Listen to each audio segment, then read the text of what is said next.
Graça e paz do nosso Senhor Jesus. Vamos abrir nossas Bíblias em 2 Timóteo. 2 Timóteo 1, 2 Timóteo 1, de 9 a 10. 2 Timóteo 1, de 9 a 10. Diz assim a palavra de Deus: Ele nos salvou e nos chamou para uma santa vocação, não em virtude das nossas obras, mas por causa da sua própria determinação e graça. Essa graça nos foi dada em Cristo Jesus desde os tempos eternos, sendo agora revelada pela manifestação do nosso Senhor Jesus. Ele tornou inoperante a morte e trouxe à luz a vida e a imortalidade por meio do Evangelho. Vamos orar. Senhor, nós pedimos que, assim como o pastor Cote orou, que pelo Teu Evangelho o nosso entendimento seja renovado e transformado, Deus. Nós não nos conformamos com esse século. Nós não nos conformamos com os padrões que esse mundo dita de como tem que ser a vida. Nós nos conformamos com o Teu Evangelho, Deus. Nós nos amoldamos pelo Teu Evangelho, Deus. Nós acreditamos que o Teu Evangelho é a única verdade absoluta no meio de uma sociedade tão relativizada, Deus. Nós cremos que o Teu Evangelho, ele é o mesmo em todas as eras, em todos os tempos e em todo lugar. Pedimos que esse Evangelho nos transforme, assim como as Escrituras dizem, que esse Evangelho trouxe vida, luz e imortalidade, Deus. Nós cremos que o Teu Evangelho produz isso. Em nome de Jesus, amém. Meu nome é Eurípides Mendes, eu sou da comunicação, trabalho junto com uma equipe, tanto na área de design, quanto na área de produção de vídeo e treinamento, né? Mas no final eu vou estar dando uma palavra rápida daquilo que nós temos trabalhado aqui na base. Amados, falar de verdade hoje no mundo, verdade, e é um pouco complicado. Nós temos aí aquela história, né? Ninguém é dono da verdade. Nós não somos donos da verdade, mas nós temos a verdade. Nós vivemos hoje numa sociedade relativizada, onde tudo é relativo, e praticamente ser absoluto hoje é quase trazer uma proposta para as pessoas um pouco abitolado. E aí nós perguntamos: o Evangelho de Jesus é uma verdade absoluta? O mesmo Evangelho que eu prego aqui é o mesmo Evangelho que tem que ser pregado em qualquer aldeia, em qualquer confins da terra, assim como a Bíblia diz, ou esse Evangelho ele tem as suas adaptações no sentido que vale para um, mas não vale para outros? Ou o Evangelho é absoluto? Eu creio que o Evangelho de Jesus é absoluto no que diz respeito à verdade. Toda a salvação, tudo aquilo que diz respeito ao ministério e à salvação está ligada 100% à verdade do Evangelho. De modo que eu entendo que existem nós como líderes, eu tenho liderança, eu exerço liderança, Deus me deu esse privilégio de poder ser líder de algumas pessoas. Mas eu entendo que a minha liderança, que aquilo que eu exerço como liderança está 100% ligado à verdade do Evangelho. De modo que aquilo que eu falo deve ser a expressão da verdade pelo Evangelho. O que eu estou querendo dizer? Que se amanhã eu chegar para os meus obreiros, se amanhã eu chegar para os meus alunos e dizer: olha gente, eu tive uma revelação e realmente nós temos que nos prostrar, render graças e dizer que há uma mediadora entre Deus e o homem, que é a Virgem Maria. Essas pessoas têm que se submeter a isso? Mas eu não sou líderes dela? Eu sou líder da pessoa até o momento que eu não agrido as Escrituras. Então, a minha autoridade está debaixo do quê? Das Escrituras. Foi isso que foi a proposta, uma das coisas que foi a proposta da reforma foi isso. A verdade, a Bíblia é suficiente, ela é a única verdade. E quando você olha esse texto aqui de 2 Timóteo, fala o seguinte: ele tornou inoperante a morte, trouxe luz, vida e a imortalidade por meio de quê? Por meio de uma boa terapia ocupacional? Por um bom reeducamento, por uma boa reeducação comportamental? Não, querido, tudo isso é bom, tudo isso é importante, mas a transformação, o que traz luz às pessoas, é o conhecimento do Evangelho. Esse Evangelho traz luz.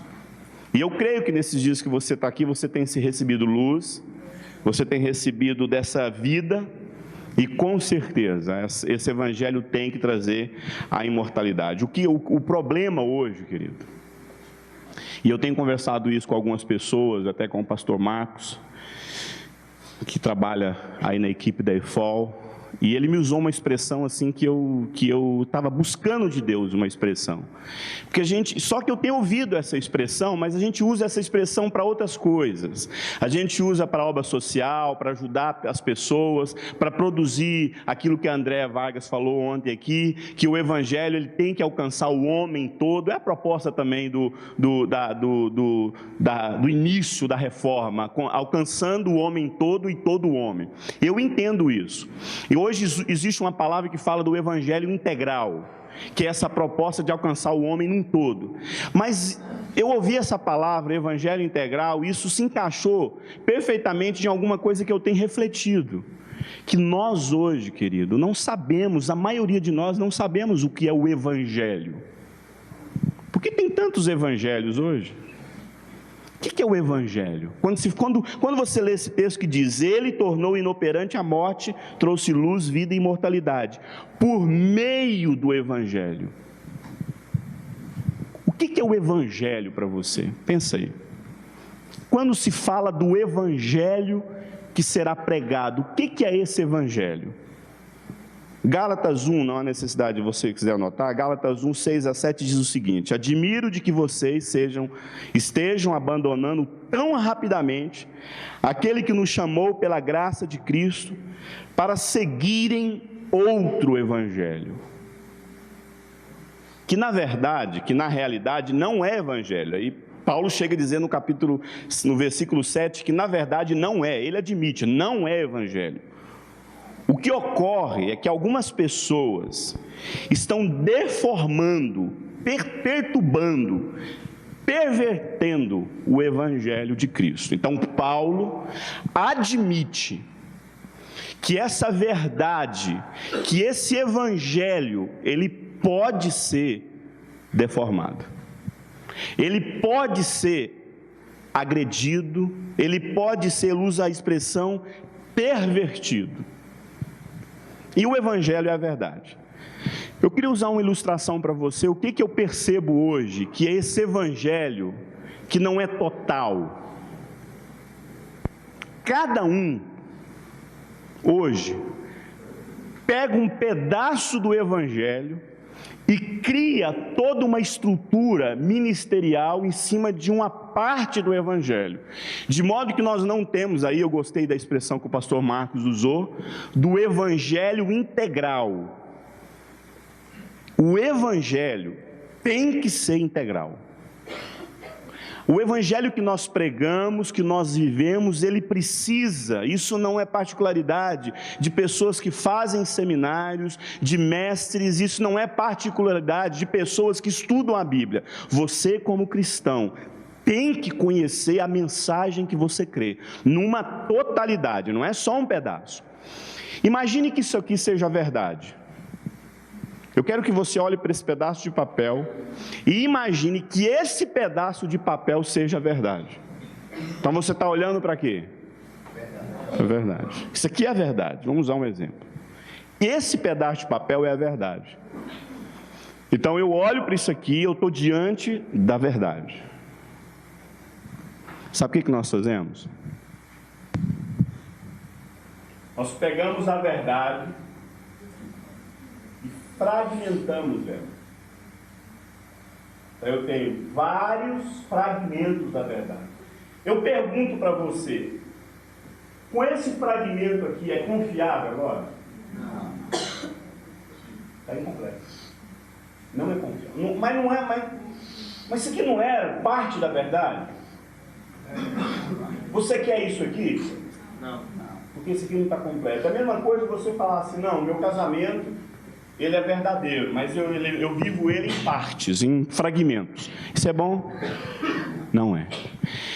Então, o Evangelho do Senhor Jesus, ele precisa ser compreendido como algo absoluto, como algo integral, completo. Você sabe o que é Evangelho? Ou você apenas sabe um pedaço, uma parte disso? Então, cada um pegou uma parte do Evangelho que diz que Deus é amor. E aí nós criamos toda uma visão baseada só no amor. Nós pegamos uma parte do Evangelho que diz que Jesus é o caminho, e aí nós falamos só do caminho. Nós pegamos uma parte do Evangelho que diz que Jesus é a vida, e nós pegamos só isso e fazemos toda uma visão, mas nós não entendemos que existe todo um processo, existe toda uma compreensão do Evangelho. O Evangelho, ele não é fragmentado, ele é integral. Nós até criticamos quando nós falamos de pessoas que estudam o Evangelho. É o que eu disse, parece que é só papel do pastor Cote, papel do Eurípides, papel do André, papel daqueles que pregam. Estudar o Evangelho, é aí que está o problema. Amado, entender o Evangelho do Senhor Jesus é algo que você tem que colocar como objetivo da sua vida. Se eu perguntar para alguns aqui, você já leu livros, inúmeros livros a respeito de leis e aquilo que você estuda na sua faculdade? Já leu muitos livros? Quem já leu muitos livros para concluir a sua faculdade? E por que nós não lemos muitos livros para entender a mensagem do Evangelho?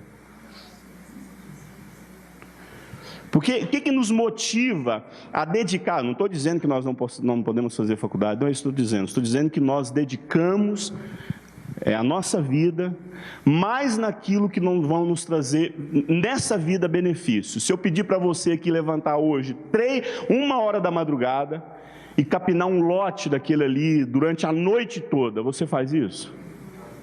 Mas se eu der 10 mil reais para você? Você abre mão da sua noite, querido. A Bíblia fala lá em Provérbios, como o homem busca o ouro e a prata, assim a minha alma busca a tua lei.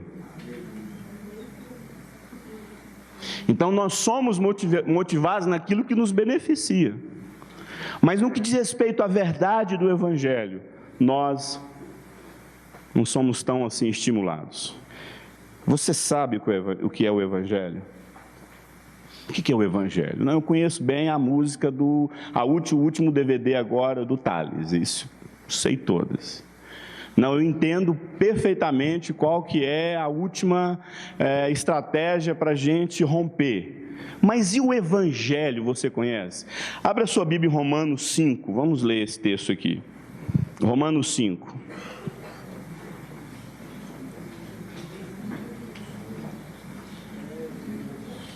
Romanos 5,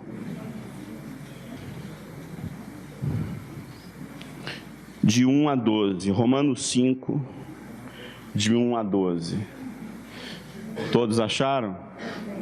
Quem não tem Bíblia, fica do lado de um crente aí.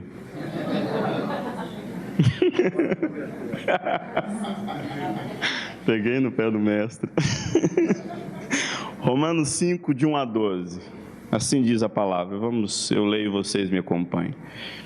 Tendo sido, pois, justificados pela fé, temos paz com Deus, por nosso Senhor Jesus Cristo, por meio de quem obtivemos acesso pela fé a esta graça, no qual agora estamos firmes e nos gloriamos na esperança da glória de Deus.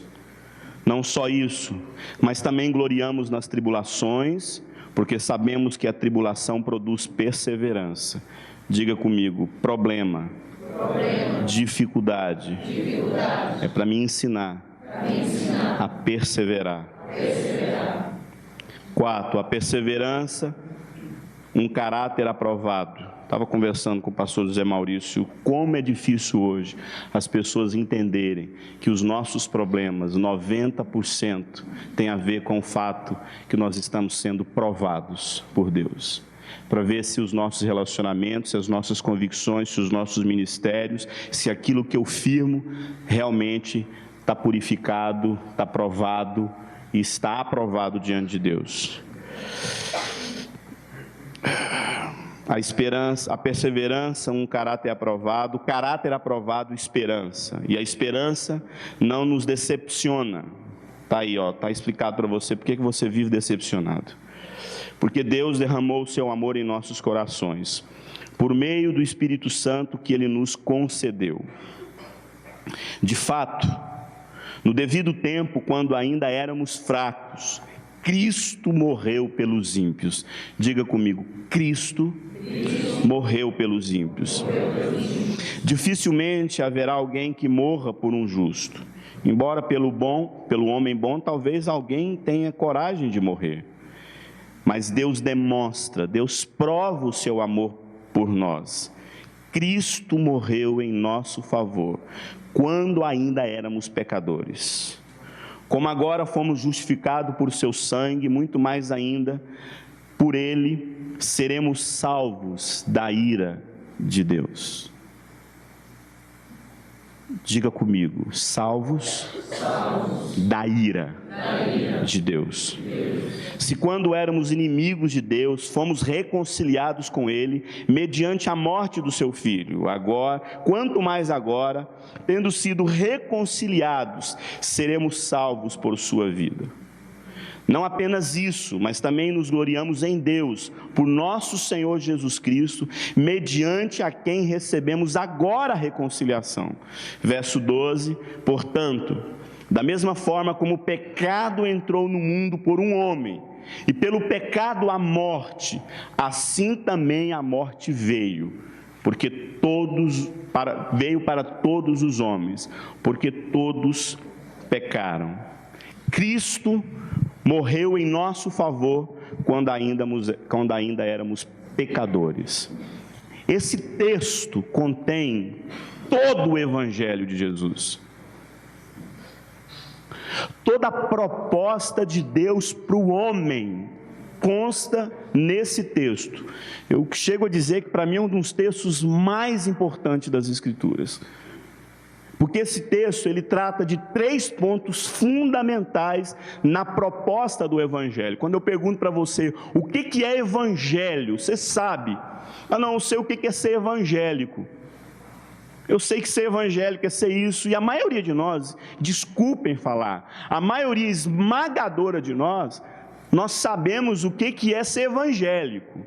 Quando a gente olha para o diagrama da libertação e olhamos para o diagrama da libertação e consta no diagrama que nós temos que aplicar a cruz, a maioria de nós não sabe o que é essa cruz. A gente acha que é apenas um amuleto que a gente vai lá e eu aplico a cruz. A cruz, ela tem uma mensagem. A cruz, ela tem uma vida. A cruz não é uma oração somente. A cruz é algo que eu preciso entender que é a única proposta redentora, salvadora para o homem, não há outra proposta. A cruz, ela tem uma mensagem, que é o sangue dela, o sangue vertido nela, derramado nela, em favor dos meus pecados. Mas a cruz, ela não só tem uma mensagem, ela tem uma vida. Ao mesmo tempo que esse sangue me purifica, essa cruz me diz que eu tenho que vivê-la dia a dia. E a falta da compreensão dessa cruz é que produz um monte de anomalias nas nossas vidas.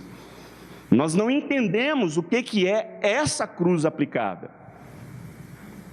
Eu não estou dizendo que seja o caso de vocês aqui, mas eu já vi casos de pessoas que literalmente acham que quando se fala, eu aplico a cruz, está tudo resolvido numa oração. E não é isso. Quando se explica que a cruz deve ser aplicada no processo de libertação da pessoa, está falando de uma mensagem, está falando de uma consciência, está falando de algo que nós precisamos entender racionalmente. Eu sei o que é a cruz na minha vida. Eu sei o que essa cruz produziu em mim, e eu sei o que essa cruz diariamente produz na minha vida. De modo que quando eu olho para Romanos 5, eu encontro 3 pontos fundamentais para o Evangelho, que é o pecado do homem, o resultado desse pecado e o amor de Deus. Isso é o Evangelho que você precisa entender. O pecado do homem. O que esse pecado produziu? O que isso implicou nos nossos relacionamentos interpessoais? O que isso aplicou também, principalmente, no nosso relacionamento com Deus? O pecado, ele rompeu com tudo no homem. Em essência, o pecado é uma ruptura. Em essência, a expressão visível do pecado na vida de alguém são os processos de ruptura na vida dele. Quanto mais rupturas existem na minha vida, mais evidentemente mostra que o pecado pode estar reinando na sua vida. O pecado está reinando na sua vida. Jesus disse: olha, sabe por que vocês divorciam?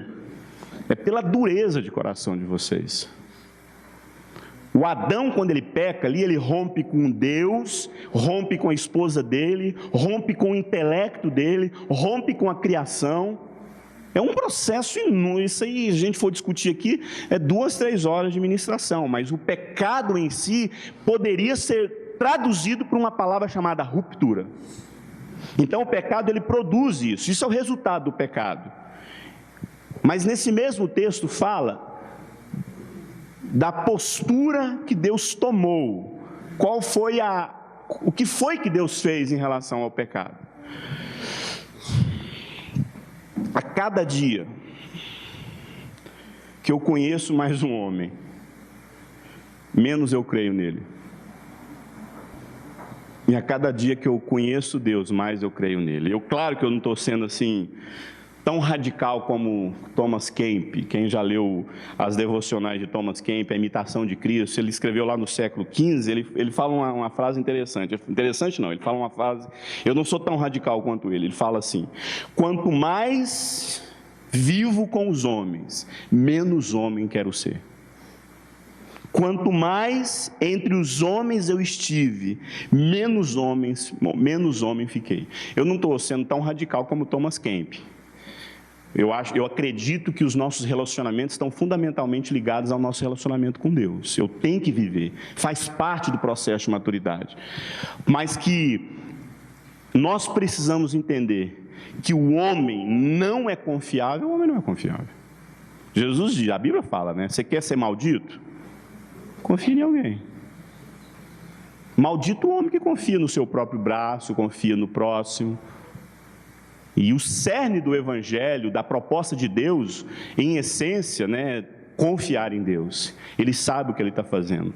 Esse conceito de pecado original, gente, falar sobre pecado, como diz em Romanos 5, ele tem início, a proposta de pecado, ela tem início no Gênesis 3, ali você tem a primeira percepção do que é um homem pecando, mas isso toma forma, vamos assim dizer, conteúdo bíblico em Romanos, quando Paulo que traz essa proposta. E é tão curioso, eu descobri isso lendo o livro de Romanos, que você só ouve falar do diabo lá pelo capítulo 11. Sabia disso? Que você só escuta falar de demônios lá no capítulo 11, 12, eu não me lembro, mas é lá pelo 11, que você começa a ler nas escrituras sobre o diabo. Até então, tudo se resume no que o homem, na sua própria natureza, é capaz de produzir. Satanás é totalmente dependente da natureza do homem. O que o diabo faz está 100% ligado aos nossos desejos e às nossas cobiças. Você poderia dizer isso? O que o diabo faz está ligado ao que eu faço. Então, mas essa consciência doutrinária de pecado original, assim, doutrinariamente falando, teologicamente falando, ela só tem início. Eu sei que outras pessoas falaram, eu sei que outras pessoas falaram sobre isso, mas não sei se você sabe, o conceito de pecado original, pecado original, Adão pecou e por isso todos pecaram, assim como diz as Escrituras. As Escrituras dizem, em Adão todos morrem. Mas esse conceito de pecado original, ele só começa a ter uma proposta doutrinária no século XI. Quem começou a falar sobre pecado original foi Agostinho. Você sabia que a igreja não tinha consciência lá no início, não lá da igreja primitiva, mas com o tempo, a igreja ela vai perdendo esse entendimento de que em Adão estão todos mortos. Agostinho, nas suas Confissões, tem um livro dele chamado Confissões, que ele começa a falar a respeito sobre esse pecado original. Em resumo, a história se resume no fato de que Deus criou o homem e a mulher como representantes de toda a humanidade. Adão, levado por sua mulher, que por sua vez induzida por Satanás, afrontou a Deus comendo do fruto proibido. Por isso, nós somos identificados como pecadores. Abra sua Bíblia em 1 Timóteo 1,15. 1 Timóteo 1,15.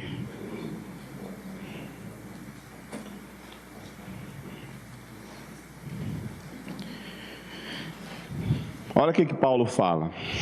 Esta é uma palavra fiel e digna de toda aceitação, que Cristo Jesus veio ao mundo, para quê? Salvar pecadores. Diga comigo, salvar pecadores. E aí Paulo conclui, do qual ele é o primeiro. Entenda de uma vez por todas, em nome de Jesus. Presta atenção. Entenda de uma vez por todas, você não está aqui para melhorar a sua vida. Não é de uma vida melhorada que a gente precisa, gente. É reconhecer o que a gente é capaz de fazer como pecadores. Jesus veio ao mundo para te salvar dos seus pecados. Hoje as pessoas, elas não querem arrependimento, elas querem melhorar de vida. Por isso que eu estou falando. Uma escola dessa, sem uma consciência de que eu sou um pecador e preciso de arrepender das minhas obras, é um desastre na sua vida. Porque você acha que você está saindo aqui com um monte de amuletos. E essa não é a proposta. A proposta é o centro da cruz de Cristo. E quando nós dizemos assim, temos que aplicar a cruz, nós estamos falando de um arrependimento por tudo aquilo que eu fiz? Não, que eu sou. Eu não peco. Eu não sou pecador porque pratico pecado. Eu sou pecador porque eu nasci. Eu tenho pecado em mim. A minha natureza é uma natureza rebelde contra Deus. Você precisa entender isso de uma vez por todas. Eu percebo que a cada dia as pessoas elas não querem mente transformada. Elas não querem mudar de mente, elas querem melhorar de vida. E se for possível ficar um mês trancado dentro de uma sala ouvindo uma pessoa para minha vida melhorar, não, amado. Se não houver transformação de entendimento pelo Evangelho da cruz, não há transformação. O homem é um pecador e precisa de salvação, é o que diz o texto. O texto romano fala que nós somos pecadores e Cristo veio para nos salvar. O pecado constitui um problema tão sério na vida das pessoas que Cristo teve que morrer. E entenda, agora Eu tenho falado isso demais. Ninguém aqui consegue lidar com o pecado. Ninguém. Ninguém tem condições de lidar com o pecado. Eu vou te explicar por quê. Sozinho. Eu só posso entrar e confrontar e lidar com os meus pecados com Cristo, com a cruz dele. Sabe por que as pessoas caem? Porque elas enfrentam o pecado delas sozinhos, sem Cristo. O pecado é algo tão sério que Deus enviou o Filho dele por nós. Abra sua Bíblia em Romanos 3,10, por favor, bem rápido. Romanos 3,10. E quando eu falo de verdade, quando eu falo desse evangelho, eu estou falando desse evangelho que é a verdade absoluta. Romanos 3,10 diz o seguinte: como está escrito, não há um justo sequer, não há nenhum justo, não há sequer um. Não há quem entenda, não há quem busque a Deus e não há quem clame. Se você ler Romanos 3, você verá o quadro do homem. O homem não busca Deus, o homem busca aquilo que beneficia ele. A Bíblia fala que esse homem, ele tem um entendimento totalmente animal. Você sabe por que a Bíblia fala lá em Tiago que a sabedoria, que a percepção do homem é animal? Você sabe por quê? Porque o animal é instintivo. Existe algo no animal que ele precisa defender-se. Ele precisa sobrepor a espécie mais fraca. Ele precisa ser escravo do seu apetite. O animal, ele fica o tempo todo atrás de quê? De alimento, sustento e aquilo que pode beneficiar. E a Bíblia fala que o ser humano é assim. Todos nós pecamos, em Adão todos morrem, isso é um conceito judaico. O judeu não vê a tribo de Levi, quando fala assim, Levi, a Bíblia não fala do Levi, a Bíblia fala de toda a geração de Levi. A Bíblia não fala de Benjamim, a Bíblia fala de toda a geração de Benjamim. A Bíblia não fala de Judá, a Bíblia fala de toda uma geração. Essa é a ótica de Deus. Deus não vê você, Deus vê toda uma geração. Então, da mesma forma que em Adão todos nós morremos, todos nós morremos. Em Cristo, todos nós, uma nova geração, todos nós somos vivificados. O homem é cativo, prisioneiro e escravo dos seus próprios desejos. A Bíblia fala isso demais, que o homem, ele é escravo dos seus desejos. A Bíblia fala que esse homem, lá em Romanos 5, fala que esse homem é inimigo de Deus. Euripe, mas deixa eu te falar uma coisa, não é bem assim não. Eu pago minhas contas, eu sou justo, eu sou honesto. Já viu aquela proposta? Não, eu sou honesto. Sou de 7, tudo bem, mas tem um problema. Sabe qual que é o problema? Você não faz isso para a glória de Deus. Sabe aquele sujeito honesto, fiel nos compromissos dele? Sabe aquele sujeito que ama, que ama a esposa, que cuida de todo mundo bem? E aí a gente olha para ele e fala assim, querido, a Bíblia, sabe o que a Bíblia fala que esse homem é? Um trapo de imundícia. Porque tudo que ele faz é para a glória dele, e esse é o grande pecado, um dos grandes pecados do homem. Tudo que ele faz é para que ele seja elogiado, isso é lixo para Deus. Se você prega, se você edifica, se você faz qualquer coisa para que o seu nome seja glorificado, isso é lixo para Deus. Efésios 4, não precisa abrir, diz o seguinte: assim eu digo no Senhor, insisto, que não vivam mais como gentios, que vivem na futilidade dos seus pensamentos. Conversão não é só o que eu faço, pecado não é somente o que eu faço, pecado é aquilo que eu penso. Eles estão obscurecidos de entendimento, separados da vida de Deus por conta da ignorância que eles vivem, devido à dureza do coração. Tendo perdido essa insensibilidade, eles se entregam à depravação, cometendo com avidez todo tipo de torpeza, de pecado, todo tipo de impureza. O homem precisa de salvação. Agora, salvo de quê, gente? De quê? O que o homem é salvo? Primeira coisa, ele é salvo de uma geração. Esse mundo vai de mal a pior. A Bíblia fala nos últimos dias que esse mundo vai ser fritado em banha quente. Os valores dessa sociedade são completamente, eu queria muito poder compartilhar isso com você com o tempo. Os valores dessa sociedade é lixo. O homem edifica a vida dele sobre ele mesmo. Aquilo que o homem fala como sendo verdade hoje, amanhã não é mais.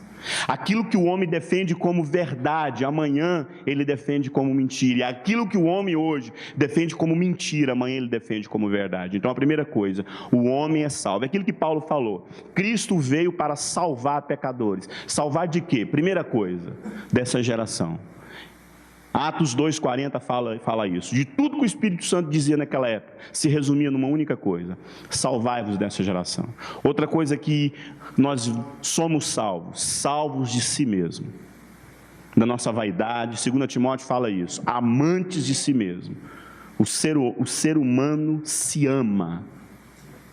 E por fim, assim como diz aqui em Romanos 5,9. Abre aí para a gente finalizar. Romanos 5,9.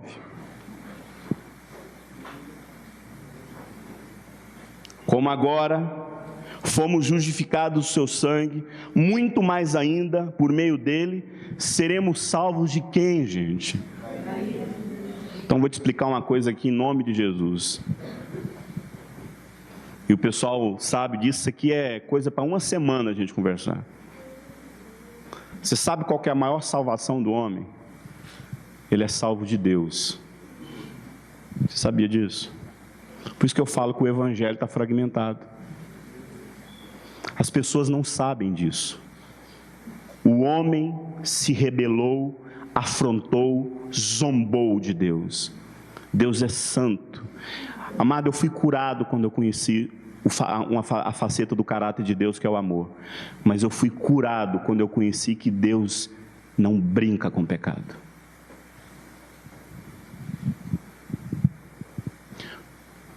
Você não tem noção quanto você vai ser curado o dia que você parar de achar que Deus passa a mão na sua cabeça com o seu pecado. Deus não brinca com pecado. Você sabe por que nós somos salvos? Da ira de Deus. Quando João Batista estava lá pregando lá no deserto, ele falava: arrependei-vos, para que vocês não sejam consumidos pelo fogo. Aí ele fala o seguinte, porque parece que o Apocalipse, a gente esqueceu o Apocalipse. Porque parece que a gente acha, e João Batista falava o seguinte: quem foi que enganou vocês, dizendo que vocês não vão passar pela quê? Ira vindoura. Ira de quem, amado? De Deus. Você sabe qual que é a mensagem? A ira de Deus virá sobre o homem. Mas Jesus, ele se colocou no meio do Deus, entre Deus e o homem. E com uma mão ele, como sacrifício, ele apaziguou a ira de Deus. Parece estranho ouvir isso, mas isso é o Evangelho. As pessoas hoje vão a Jesus assim, ó: oh Jesus, aleluia! Amado, não se fala de novo nascimento hoje. As pessoas estão indo para Jesus debaixo de oba-oba. As pessoas sabem qual tem que ser a nossa postura? Misericórdia. Quantos aqui choraram pelo seu pecado? Nos dias que estão aqui. Era para ser assim na presença de Deus quando nós conhecemos o Evangelho. É para ser assim, gente. Você sabe por que essas escolas existem? Porque o novo nascimento não é acompanhado de choro na vida das pessoas. Aí lá na frente elas têm que fazer uma escola para elas chorar pelos pecados delas. Sendo que era para chorar antes. Depois de 15 anos de crente que chora. Você sabe por que? Quem aqui nos dias estava aqui arrependeu até ter nascido aqui? Levanta a mão. Era para ser assim quando você reconheceu o Evangelho. Quem aqui amaldiçoou até o nascimento? Miserável homem que sou. Quem fez isso? Era para ser assim quando você entendeu o Evangelho. Você sabe por que nós entendemos a nossa realidade de pecadores? Não merecemos, somos pecadores, mas nós entendemos que o Espírito Santo vem pela fé na nossa vida e derrama o amor de Deus, e Deus nos aceita. Não é eu que aceito Ele, é Ele que me aceita. Amém. Deus, o Senhor me aceita, Deus. Sabe aquele negócio, fala: Deus, eu quero te aceitar? Não, Deus, o Senhor me aceita, Deus. O Senhor me aceita. Então, com uma mão, Jesus apaziguou, e com a outra mão, ele se estende à humanidade. Mas vai chegar um tempo em que Jesus vai sair da frente. E a Bíblia fala em Romanos que a ira de Deus virá sobre toda a injustiça e perversão. Romanos fala isso. Romanos 2. Do céu se revela a ira de Deus contra todo o pecado. Amado, eu quero naquele dia. Então eu tenho duas notícias para te dar, uma boa e uma ruim. A boa é que Jesus virá. A ruim é que Jesus virá. Depende de que lado você está. O grande, terrível dia. Então, se não houver essa consciência de que a ira de Deus vem em cima do nosso pecado, quando nós não entendemos a mensagem da cruz, eu quero que você medite sobre isso. Eu quero que você passe a entender esse caráter de Deus que vem. Eu poderia mostrar inúmeros textos aqui para vocês, a respeito da ira de Deus sobre o pecado. Mas eu também tenho inúmeros textos para mostrar que Deus provou o seu amor por nós. E nós, na nossa condição de pecadores, estávamos mortos nos nossos delitos e pecados. Ele enviou o Filho dele em nosso lugar. O cálice da ira de Deus foi derramado sobre Jesus. Ele bebeu todo o cálice.